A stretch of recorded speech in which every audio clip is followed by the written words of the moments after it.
सत्संग की क्या आवश्यकता है, इसके बारे में पूज्य स्वामी रामसुख दास जी कहते हैं।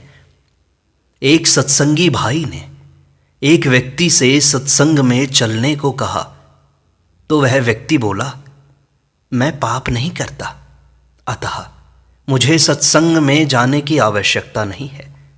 सत्संग में वे जाते हैं जो पापी होते हैं, वे सत्संग में जाकर अपने पाप दूर करते हैं। जिस प्रकार अस्पताल में रोगी जाते हैं और अपना रोग दूर करते हैं, निरोग व्यक्ति को अस्पताल में जाने की क्या आवश्यकता। जब हम पाप नहीं करते तो हम सत्संग में क्यों जाएं? ऊपर से देखने पर यह बात ठीक भी दिखाई देती है। अब इस बात को ध्यान देकर समझो। श्रीमद् भागवत में एक श्लोक आता है जिसका अर्थ है, जिनकी तृष्णा की प्यास सर्वदा के लिए बुझ चुकी है, वे जीवन मुक्त पुरुष जिसका पूर्ण प्रेम से अतृप्त रहकर गान किया करते हैं। मुमुक्षु जनों के लिए जो भवरोग का रामबाण औषध है, तथा विषयी लोगों के लिए भी उनके कान और मन को परम आह्लाद देने वाला है। भगवान श्री कृष्ण चंद्र के ऐसे सुंदर सुखद रसीले गुण अनुवाद से पशुघाती अथवा आत्मघाती मनुष्य के अतिरिक्त ऐसा कौन है जो विमुख हो जाए, उससे प्रीति न करे। ध्यान देना, मनुष्य तीन प्रकार के होते हैं। एक जीवन मुक्त, दूसरे साधक और तीसरे साधारण संसारी विषयी व्यक्ति, जिनके कोई तृष्णा नहीं रही, कामना नहीं रही, जो पूर्ण पुरुष हैं, जो आत्मा राम हैं, जिनके ग्रंथि भेदन हो गया है, जो शास्त्र मर्यादा से ऊपर उठ गए हैं। ऐसे जीवन मुक्त तत्वज्ञ महापुरुष भी भगवान की भक्ति करते हैं, भजन करते हैं और भगवान के गुण सुनते हैं। जो निरंतर भगवान का ध्यान करते हैं, वे भी ध्यान छोड़कर भगवान के चरित्र सुनते हैं। ब्रह्मा जी के 4 मानस पुत्र सनकादि हैं। उनकी अवस्था सदा ही 5 वर्ष की रहती है। वे जन्मजात सिद्ध हैं। ऐसे अनादि सिद्ध सनकादिक, जिनके 10 दिशाएं ही वस्त्र हैं, उनका एक व्यसन है। वे जहाँ भी भगवान की कथा हो वहाँ वे सुनते हैं। दूसरा कोई कथा करने वाला न हो तो 3 बन जाते हैं, श्रोता और एक बन जाता है वक्ता। इस प्रकार मुक्त पुरुष भी भगवान की कथा सुनते हैं। परमात्म तत्व में निरंतर लीन रहने वाले जीवन मुक्त पुरुष भी सत्संग जहाँ होता है वहाँ सुनते हैं। जो संसार से उद्धार चाहते हैं, ऐसे साधक भी सत्संग सुनते हैं ताकि सांसारिक मोह दूर हो जाए, अंतःकरण शुद्ध हो जाए, क्योंकि यह संसार की दवा है। जो साधारण संसारी मनुष्य हैं, साधन भी नहीं करते, उनके भी मन को, कानों को सत्संग की बातें अच्छी लगती हैं। सत्संग से एक प्रकार की शांति मिलती है, स्वाभाविक मिठास आती है। और महान पापी अथवा ज्ञान के दुश्मन, इनके सिवाय हरि कथा से विरक्त कौन होगा। जहाँ भगवान की कथा होती है वहाँ भगवान के भक्त संत महात्मा, नारद सनकादि ऋषि मुनि तथा जीवन मुक्त महापुरुष भी खींचे चले आते हैं, क्योंकि यह अत्यंत विलक्षण है। भगवान जी की सवारी है गरुड़। उन गरुड़ जी के बारे में कहा गया है, गरुड़ जी जब उड़ते हैं तो उनके पंखों से सामवेद की ऋचाएं निकलती हैं। ऐसे गरुड़ जी जो सदा ही भगवान के पास रहते हैं, उनको मोह हो गया जब भगवान श्री राम को नागपाश में बंधे देखा। भगवान का यह चरित्र देखा तो उनके मन में संदेह हो गया कि ये काहे कि भगवान, जिनको मैंने नागपाश से छुड़ाया, मैं नहीं छुड़ाता तो इनकी क्या दशा होती। इसी प्रकार भगवान श्री राम को हा सीते, हा सीते ऐसे पुकारते हुए जंगल में भटकते देखकर सती को संदेह हो गया था कि ये कैसे भगवान जो अपनी स्त्री को ढूंढते फिर रहे हैं और उसके वियोग में रो रहे हैं। गरुड़ और सती के उदाहरण इसलिए दिए गए हैं कि इन्हें स्वयं श्री राम के चरित्र देखने से मोह पैदा हो गया और चरित्र श्रवण से मोह दूर हुआ। इससे सिद्ध हुआ कि भगवान के चरित्र देखने से भी भगवान के चरित्र सुनना बढ़िया है। साक्षात दर्शन से भी चरित्र सुनना उत्तम है, क्योंकि दर्शनों से तो मोह पैदा हुआ है और कथा सुनने से दूर हुआ। भगवान की कथा गरुड़, सती आदि के मोह को दूर करती है।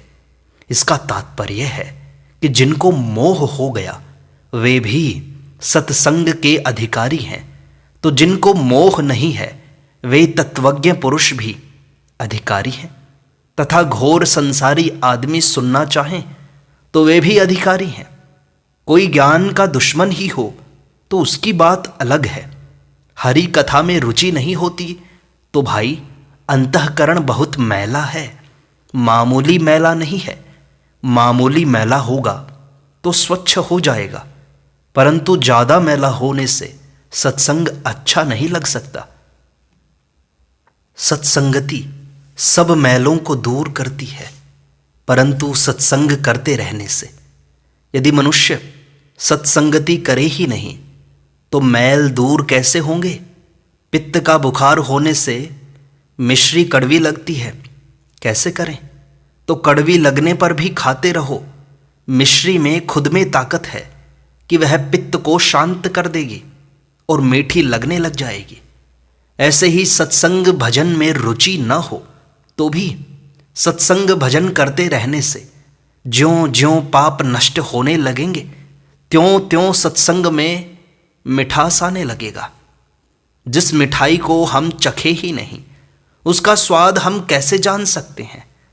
ऐसे ही जिन्होंने सत्संग किया ही नहीं वे इसकी विशेषता नहीं जानते, फिर भी कह देते हैं कि हमने बहुत सत्संग सुना है, तो समझ लेना चाहिए कि उन्होंने विशेष सत्संग किया ही नहीं, अन्यथा सत्संग में रुचि अवश्य बढ़ती। जो मनुष्य भगवान के चरित्र सुनते हैं और तृप्त हो जाते हैं उन्हें राम कथा का विशेष रस जान नहीं पड़ता। हे प्रभु, आपकी कथाएं नदियों के समान और उन सत्संग प्रेमियों के कान ऐसे समुद्र के समान हैं जो निरंतर कथा रूपी नदियों के गिरने पर भी कभी पूरे नहीं होते। उनके तो कथा सुनने की तृष्णा अधिक अधिक बढ़ती जाती है। राजा पृथु ने भगवान की कथा सुनने के लिए 10,000 कान मांगे। पागल व्यक्ति जैसे संभाल कर नहीं बोल सकता, ऐसे ही संसारी पुरुष सत्संग में उल्टी सीधी बातें कहते रहते हैं। ऐसे लोगों के पैरों में पड़ जाओ, उनसे कहो आप पवित्र हो, बड़ी अच्छी बात है, आप सत्संग में पधारो तो सही। अन्य सत्संग में आने वाले लोगों को भी पवित्र करो। ऐसे कहकर उन्हें सत्संग में बुलाओ तो सही। नहीं आए तो उनकी मर्जी, गाली दे तो सह लो। जो गाली सुनाता है वह तो हमारे पापों को ही दूर करता है। सत्संग की महिमा कहाँ तक कही जाए। स्वयं भगवान शंकर श्री राम जी से सत्संग मांगते हैं। भगवान शंकर को कौन सा पाप दूर करना था, कौन सी साधना सीखनी थी जो वे सदा सत्संग ही चाहते हैं। भगवान शंकर को कोई राम कथा सुनाने वाले मिलते हैं तो वे सुनते हैं, और पार्वती जी जैसे सुनने वाले मिलते हैं तो वे सुना देते हैं। एक भक्त हुए हैं जयदेव कवि। गीत गोविंद उनका बनाया हुआ बड़ा सुंदर संस्कृत ग्रंथ है।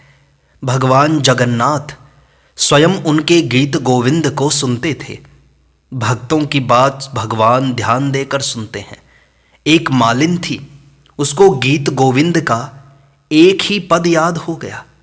वह बैंगन तोड़ती जाती और पद गाती जाती थी। तो ठाकुर जी उसके पीछे पीछे चलते और पद सुनने लगते। पुजारी जी मंदिर में देखते हैं कि ठाकुर जी का वस्त्र फटा हुआ है। उन्होंने पूछा, प्रभो, आपके यहाँ मंदिर में रहते हुए यह वस्त्र कैसे फट गया? ठाकुर जी बोले, भाई, बैंगन के कांटों में उलझकर फट गया। पुजारी जी ने पूछा कि बैंगन के खेत में आप क्यों गए थे? ठाकुर जी ने बता दिया, मालिन गीत गोविंद का धर गा रही थी, अतः सुनने चला गया था। वह चलती तो मैं भी उसके पीछे पीछे डोलता था, जिससे कपड़ा फट गया। ऐसे स्वयं भगवान भी सुनते हैं। क्या भगवान को कोई रोग है, व्याधि है, पाप है, जिसे दूर करने के लिए वे सत्संग सुनते हैं? फिर भी सुनते हैं ना। भगवान की कथा सुनने के अधिकारी भक्त हैं। ऐसे ही भक्त की कथा सुनने के अधिकारी भगवान हैं। जहां भक्तों की चर्चा होती है वहां भगवान स्वयं पधारते हैं। नाभाजी महाराज ने भक्तमाल की रचना की। उसके ऊपर प्रियदास जी महाराज ने कविता में टीका की। ये स्वयं ठाकुर जी का सिंहासन लगाकर उन्हें कथा सुनाते थे। उनकी कथा में अनेक धनिक लोग भी आते थे। धनिकों के आने से खतरा होता है। कुछ चोरों ने देखा कि यहाँ इतने धनी आदमी आते हैं, हम भी चल लें, और कुछ नहीं मिला तो चोरों ने ठाकुर जी की प्रतिमा चोरी कर ली। प्रियादास जी महाराज ने कहा, हमारे मुख्य श्रोता चले गए, अब कथा किसे सुनाएं? कथा बंद। ठाकुर जी चले गए, अब भोग किसको लगाएं? भोजन बनाना बंद। भूखे रहे, कथा भी बंद रही। उधर चोरों के बड़ी खलबली मच गई। वे वापस लाकर ठाकुर जी को दे देते हैं। जब ठाकुर जी आ गए तो स्नान किया। ठाकुर जी को स्नान और श्रृंगार करवाया, रसोई बनाई, भोग लगाया। उसके बाद कथा चली। जब कथा चली तो प्रसंग कहाँ तक चला ऐसा किसी को याद नहीं रहा। तब ठाकुर जी स्वयं बोल पड़े कि अमुक प्रसंग तक कथा हुई थी। इस प्रकार स्वयं श्री भगवान भक्तों की कथा ध्यानपूर्वक सुनते हैं। सूर्योदय होता है तो अंधकार दूर हो जाता है, किंतु वह बाहरी अंधकार होता है। किंतु जब सत्संग रूपी सूर्य उदय होता है तो उससे अंतःकरण में रहने वाला अंधेरा दूर हो जाता है। पाप दूर हो जाते हैं, शंकाएं दूर हो जाती हैं। अंतःकरण में रहने वाली तरह तरह की उलझनें सुलझ जाती हैं। राममया सतगुरु दया साधु संग जब होए, तब प्राणी जाने कछु रहियो विषय रस भोए। भगवान और भक्तों की जब पूर्ण कृपा होती है तब सत्संगति मिलती है। विभीषण ने हनुमान जी से कहा, हे हनुमान जी, अब मुझे पक्का भरोसा हो गया कि भगवान जरूर मिलेंगे। आप मिल गए हो, इससे मालूम होता है कि श्री भगवान ने मुझ पर विशेष कृपा की है। भगवान विशेष कृपा करते हैं तभी अपने प्यारे भक्तों का संग देते हैं। सत्संग से बहुत शांति मिलती है। मुझे कई भाई बहन मिले हैं, उनका बहुत समाधान हुआ है, शांति मिली है। सत्संग में सबके लिए उपयोगी बातें मिलती हैं। तत्वज्ञ, जीवन मुक्त, साधक, संसारी, विषयी समस्त आदमी इसके सुनने के पात्र हैं। जब भी सत्संग सुनने को मिल जाए तो समझना चाहिए कि भगवान ने विशेष कृपा की है। भगवान ने मनुष्य शरीर दिया, यह कृपा की। उसके बाद सत्संग दिया, यह विशेष कृपा की। ऐसी कृपा का लाभ हमें लेना ही चाहिए। दूसरों को भी जो लेना चाहें तो सत्संग देना चाहिए। भरा सत्संग का दरिया, नहा लो जिसका जी चाहे। हजारों रत्न बेकीमत भरे, आला से आला हैं। लगाकर ज्ञान का गोता, निकालो जिसका जी चाहे। सत्संग रूपी दरिया, इसमें बहुत बढ़िया बढ़िया रत्न है। इसमें ज्ञान की डुबकी जितनी लगाएंगे उतनी ही विलक्षण बातें मिलेंगी। सुनने से तो मिलती ही हैं, सुनाने से भी मिलती हैं। सुनाने में भी ऐसी ऐसी विलक्षण बातें पैदा होती हैं कि बड़ा भारी लाभ होता है। ऐसी कई बातें हमें सुनने वालों की कृपा से मिलती हैं। संत समागम हरि कथा तुलसी दुर्लभ दोए, सुत दारा अरु लक्ष्मी पापी के भी होए। भगवान की कथा और सत्संग ये दो दुर्लभ वस्तुएं हैं। पुत्र, स्त्री और धन तो पापी मनुष्य के भी प्रारब्ध अनुसार होते ही हैं। रावण का भी बड़ा राज्य था, यह कोई बड़ी बात नहीं है। बड़ी बात तो यही है कि भगवान का चिंतन हो, स्मरण हो, चर्चा हो तथा भगवान की तरफ लग जाएं। संतों ने भी तो मांगा है, राम जी साधु संगत मोहि दीजिए, वारी संगत दो राम जी, पल भर भूल न होए। महाराज सत्संगति दीजिए जिससे आपको क्षण भर भी भूलूं नहीं। सज्जनों, सत्संग से जो लाभ होता है वह किसी साधन से नहीं होता।